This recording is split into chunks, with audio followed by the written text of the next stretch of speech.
Alright guys, তো so বন্ধুরা, আপনাদের সবাইকে আর একটি নতুন ব্লগে স্বাগত। বন্ধুরা, আজকের এই ভিডিওতে আমি আপনাদেরকে দেখাবো আমি আপনাদেরকে দেখাবো আমার পালসার 135 LS-এর আমি ইন্ডিকেটার চেঞ্জ করেছি, ফোর ইন্ডিকেটার। সো সেটা ছিল আমার ল্যাম্প থেকে আমি করেছি হচ্ছে এলইডিতে। তো সেটা সব কিছু ডিসক্রিপশানে আমি দিয়ে দেবো, লিঙ্ক যা কিছু আমি কিনেছি সেটা, আর কত কী প্রাইস সব কিছু দিয়ে দেবো ডেসক্রিপশানে। আপনারা ডেসক্রিপশানে চেক করুন। এবং আজকের এই ব্লগটিতে বেসিক্যালি আমি দেখাবো যে 4টে ইন্ডিকেটার আমি লাগিয়েছি, সেটার কী বিশেষত্ব আর কেন লাগিয়েছি এই সব কিছুই আমি আপনাদেরকে দেখাবো। তো চলুন।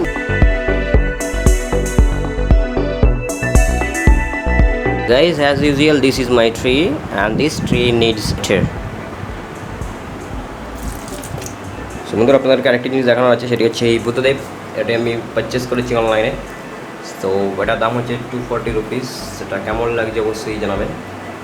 ওকে,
বন্ধুরা, এটা হচ্ছে সামনের দুটো, এখানে একটা, আর এটা হচ্ছে পেছনের দুটো। ওকে,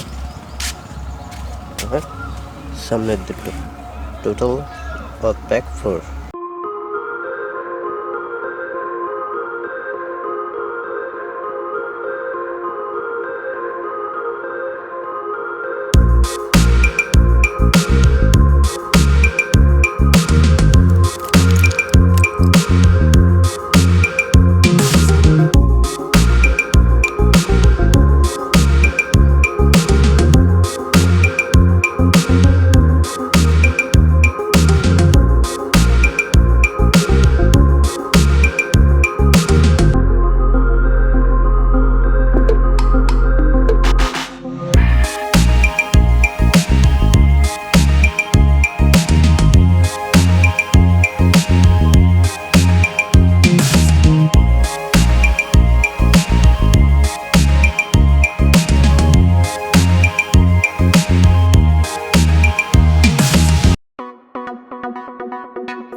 বন্ধুরা আপনারা দেখলেন ইন্ডিকেটারগুলো কতটা ছোট। তো এগুলো হচ্ছে এলইডি। তো এটা আমি পারচেস করেছিলাম অনলাইন থেকে। তো এটা 220 নিয়েছিল আমার উইথাউট শিপিং চার্জ। তো 4 পিস ইন্ডিকেটার আর এলইডি, এটা সবচেয়ে বড় কথা। মানে এলইডি মানে বুঝতেই পারছেন আপনারা যে পাওয়ারটা কনজিউম করছে সেটা কম করবে এমনি নর্মাল বাল্বের থেকে। আগে যে ইন্ডিকেটার আমার ছিল কোম্পানি থেকে দেওয়া বাজাজের, সেটা ছিল বাল্ব, ঠিক আছে, সেটা এলইডি নয়। তো সেক্ষেত্রে সেটা পাওয়ারটা বেশি টানতো। সেক্ষেত্রে আমি যখন হেডলাইটটা অন করতাম, যদিও আমার ব্যাটারিটা পুরাতন হয়ে গেছে, তো সেক্ষেত্রে আমার যখন 4 ইন্ডিকেটার আমি জ্বালাতাম, তখন 4টে ইন্ডিকেটার একসাথে যখন জ্বলতো, প্লাস আমার হেডলাইটটাও ব্লিঙ্ক করতো কন্টিনিউয়াসলি আস্তে আস্তে। মানে মনে হতো কি, মানে আমার হেডলাইটটাও পাওয়ার নিচ্ছে, ইন্ডিকেটার জ্বলার ফলে হেডলাইটের উপরও প্রেশার পড়ছে, সেটা আমার মনে হয়। ওকে, তো যখন আমি ইন্ডিকেটার লাগাই, এলইডি ইন্ডিকেটার লাগাই, যেটা আমি আপনাদেরকে দেখেছি, তো সেটা লাগানোর পর কিন্তু আমার হেডলাইটের যে পাওয়ার সেটা কিন্তু স্টেবল রইল। তো এটা থেকে আমি বুঝতে পারলাম যে এলইডি কিন্তু কম পাওয়ার কনজিউম করছে।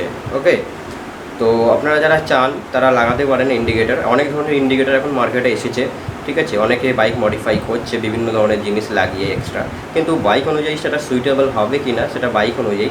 তো আমি যে বাইকটি ইউজ করছি সেখানে আমি লাগিয়েছি হচ্ছে, যে ইন্ডিকেটারটি লাগিয়েছে সেই ইন্ডিকেটারটি সাপোর্ট করে হচ্ছে 2004 থেকে 2013 যত বাইক আছে তার, এবং সেখানে মডেল নাম্বারও দেওয়া আছে, Bajaj, KTM, Dominar, etcetera etcetera.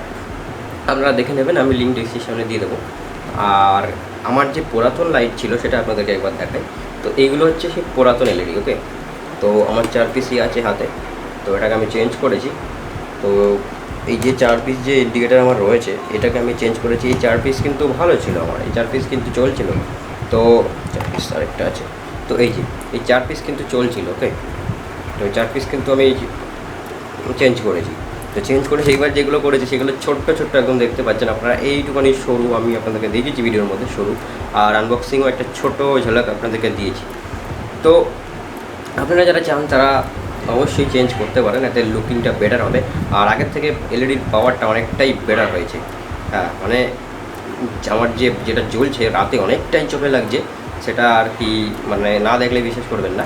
তো রাতেরও একটা ঝলক আমি আপনাদেরকে দেখিয়েছি ভিডিওর মধ্যে, তো আপনারা দেখুন। আর এটাই বলবো যে এই ভিডিওতে বেসিক্যালি আমি দেখিয়েছি যে ইন্ডিকেটার।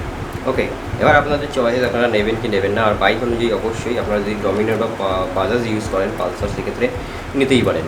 আর এর আপার ভার্সনও আছে, সেক্ষেত্রে ব্লু, নীল অনেক আলো পাবেন। এটাতে সেট অনলি ওয়ান লাইট। ওকে, মানে হচ্ছে একটাই লাইট, সেটা জ্বলবে, সেটা ব্লিঙ্ক করবে কন্টিনিউয়াসলি। আর এটাই, বাকি ডেসক্রিপশনে সব কিছু দিয়ে দেবো আমি, লিঙ্ক, পারচেস করার লিঙ্ক আর সমস্ত ডিটেলস।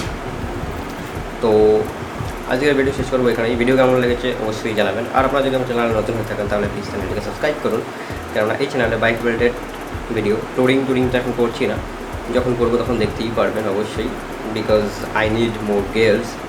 সো দেখা হবে অন্য কোনো ভিডিওতে। Till then, good by.